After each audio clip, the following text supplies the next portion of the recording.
I came here to protect my father-in-law and mother-in-law. How long is Jennifer going to rely on her parents? There's nothing good about mooching off your family home for employment. Please leave immediately." I was momentarily stunned by the sight of my sister-in-law, Kate, pointing at the door and fuming. Then my anger started to build, distorting my face. Kate was trying to kick me out of my family home while hiding her own actions. I couldn't let that slide. "My name is Jennifer. I work as a web writer while living at home. I've been blogging since college and it's become a source of income. I love writing, so I pitched my blog to my favorite websites and got hired as a web writer. I had been working from home, living alone in an apartment since my college days until a few years into my career. Then, my dad got into a car accident and became wheelchair-bound. My dad, who's always been upbeat and positive, quickly learned how to operate an electric wheelchair and continued to live happily. However, our family home wasn't wheelchair-friendly. Since I had no desire to get married, I suggested moving in with my parents. They agreed, so I promptly bought a new home. I chose a unit in what's called a luxury apartment building. The reason? It's connected to a train station and shopping mall, and it's a barrier-free environment, making it easier for my dad to get around. My parents loved the new home, and I felt great about being able to do something good for them. We were enjoying peaceful days together until my brother John's marriage turned everything upside down. Kate, the woman John married, was someone he met at a bar. Tall and stunningly beautiful, Kate seemed out of reach for my inexperienced brother. John was thrilled to have made it to marriage with someone like her. My parents and I genuinely celebrated their wedding, as Kate had always acted polite and sensible. But after the wedding, Kate started visiting our home more frequently. "Your home is really lovely. The view is always so beautiful, I'm jealous." Kate would always say this while looking out the window. We didn't intentionally choose a high floor, but at the time of purchase, only the top floor was available. Kate seemed very envious of this and started visiting uninvited every 3 days, which honestly bothered me. I have a workspace in the house, and Kate would barge into my room without hesitation. Whenever she saw me at my computer, she'd say, "Playing around again. Looks fun," making snide comments when my parents couldn't hear. I had told Kate that I earned my living as a web writer and blogger, but she retorted, "There's no way you could afford such a nice house doing that. I'm not fooled, you know." Apparently, Kate isn't familiar with the online world. She seemed unaware that some bloggers and web writers live in even nicer homes and travel the world while working. So to Kate, it looked like I was just another person financially dependent on their parents. At first, Kate hid her true colors, but she gradually changed. She complained about me living at home while trying to win my parents over by helping with household chores. Especially towards my dad, Kate's behavior was commendable. Before marrying my brother, she had worked in caregiving, and she was attentive to the small inconveniences my dad might feel. Naturally, my dad was grateful to her, and if my dad was grateful, my mom also appreciated Kate. Despite it being my home, I increasingly felt like my place was being taken away. Then, one day, something about Kate's outfit caught my eye. As she was chatting amiably with my dad, I couldn't help but ask. I rarely initiated conversations with Kate, who I already disliked. So she seemed surprised and asked, "What is it?" "Are those clothes for men? They're from a famous brand, aren't they?" I had a friend who wore that same brand. He was a guy and had proudly shown off his expensive new shirt to me. After a moment of surprise, Kate said, "I like men's clothing too," with a forced smile. Wondering why she would react like that, I caught her glaring at me. What's the matter? Is it wrong for me to wear men's clothing? Her sudden change startled my dad, and my mom, who was sipping coffee a little distance away, froze. I was used to Kate's sharp glares, so I calmly replied, "No, it's nothing." Angrily, Kate declared, "If you're going to be suspicious, then fine, I'm leaving," and abruptly stormed out. My parents were shaken, not understanding why she was so angry, but I had a bad feeling. A few days later, I was relaxing in the living room, playing a game on TV after barely meeting a work deadline. I felt someone's gaze and turned around in surprise. There stood Kate, her face livid. In our home, I am the one who answers the intercom. My old-fashioned parents aren't comfortable with the camera-equipped intercom, so they call for my help whenever it rings while I'm home. So there is no way I wouldn't notice if the intercom rang. Our apartment has an auto-lock system, and you have to unlock 2 doors to get in. I always lock the door out of habit, so there is no chance I forgot. Shocked, I blurted out, "How did you get in?"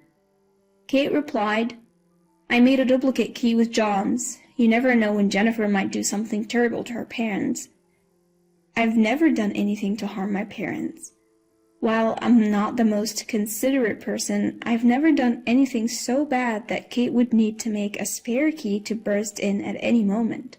My parents, who noticed Kate's arrival, were also surprised that she had entered the house on her own.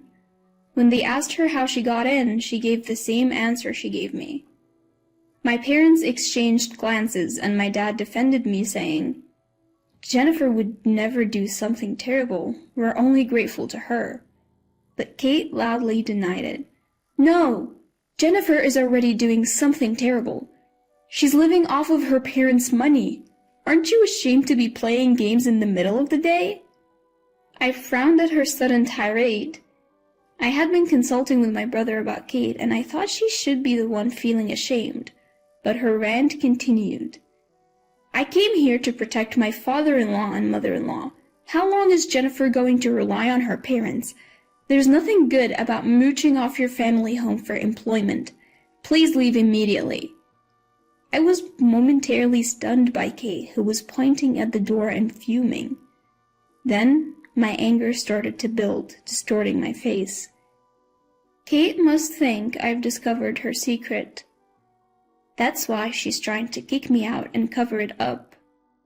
Just as I was about to speak, my brother walked into the living room. We were all surprised by his unexpected appearance, and he looked angrier than either of us. "What's going on here?" he shouted, pulling something out of his bag and scattering it. The pictures showed Kate walking arm in arm with a man who wasn't my brother, even kissing him on the street. Kate's face turned pale as she frantically gathered the photos, muttering, What is this? What is this?" The issue my brother had consulted me about was Kate's affair. She had been acting strangely lately. Despite being a home worker, she was going out every day and coming home late. She told my brother she was coming to our house every day to help with my dad's care, but she only showed up every 2 or 3 days. The answer to where she was going on other days was captured in the photos. My mom was trembling with anger as she looked at the photos. And then my dad quietly spoke. "Should we move out then?" "What?" "Kate wants this house, doesn't she? I appreciate her being kind to me, but I've noticed she's got her eye on this place. She's been secretly measuring rooms, hasn't she? Even asked my wife if the mortgage was fully paid off. The house might be too big for one person, but Jennifer would probably rent it out. Live alone? I was planning to move in here with John. You think I can stay with a wife who's kissing another man? No way." "Wait, it was just a fling. You are the one I love. Please forgive me." Kate clung to my brother, but he shoved her hand away, saying, "Don't touch me, you're filthy." Tears started to flow from Kate's eyes. Her face looked even more eerie because she was pretty. I thought to myself, what a scary face, as Kate directed her anger at me. What's the deal? I thought if I kicked you out, no one would know about my affair. It's all your fault. Get out. Kate was panicking, probably not even understanding half of what she was saying. My dad was right. She wanted to take over the house. But today she suddenly switched tactics, telling me to get out because I had commented on the men's shirt she was wearing. Turns out she got that shirt from her affair partner after spilling pasta sauce on her clothes during a date. I couldn't understand why she'd wear such a shirt to her in-laws' house, but that's why she was trying to kick me out. My brother announced he would never forgive Kate and would divorce her, demanding compensation. Starting today, I am living here. The one who needs to leave is Kate. John had decided to move back into our family home, saying he couldn't live with Kate after being cheated on. My parents didn't object to him coming back. Kate kept apologizing to John as she cried, but he mercilessly kicked her out. He then apologized to me and our parents. We all comforted him as he cried, ashamed for marrying such a woman. Kate seemed to have moved back to the house she shared with my brother, but he planned to terminate the lease that month. He met with Kate to retrieve the spare keys to our house and told her never to come back. Kate ended up having to pay a large sum in compensation. She sought help from her wealthy affair partner, but my brother had also demanded compensation from him. It seemed their relationship was indeed just a fling, and the affair partner was furious at being dragged into this. He refused to help Kate. She had almost depleted her pre-marriage savings on dates with her affair partner and lost all her savings paying the compensation. Now she's working a physically demanding job that comes with a dormitory. My brother told me she's so busy she barely has time to sleep, but as far as I'm concerned, it's just retribution for hurting my brother. John moved into our family home and was going through a rough patch for a while, but it seems like a guardian angel of a woman reached out to him. He was at his favorite bar, drowning his sorrows when he started crying, thinking about how Kate had cheated on him. This woman quietly offered him a handkerchief. They had never spoken before, but she was also a regular at the same bar. She later confessed, "I had my reasons for giving you the handkerchief, but it's clear she genuinely loves my brother." When Kate found out that John had found a much kinder and wonderful partner, she was reportedly sobbing. Kate, who was always confident in her looks, was under the delusion that my brother would want to get back together with her. It's astonishing how shameless some people can be. John's new fiancé understands my freelance work and even praises me for being able to afford a luxury apartment. I can't say I mind the compliments. Given that my brother's ex was Kate, I was able to quickly accept this woman as a part of our family. Kate had tried to take over our home and hurt John, but now he's found happiness. We're all looking forward to a brighter future. My father, mother, and I have returned to our peaceful lives now that Kate is gone. My dad, who Kate used to fuss over, actually felt smothered by her and is now living more freely. I thought I had been inconsiderate in taking care of my dad, so hearing his confession was a relief. The three of us in the family now appreciate the peacefulness of our daily lives, cherishing each day's happiness, especially when my brother and his wife come to visit.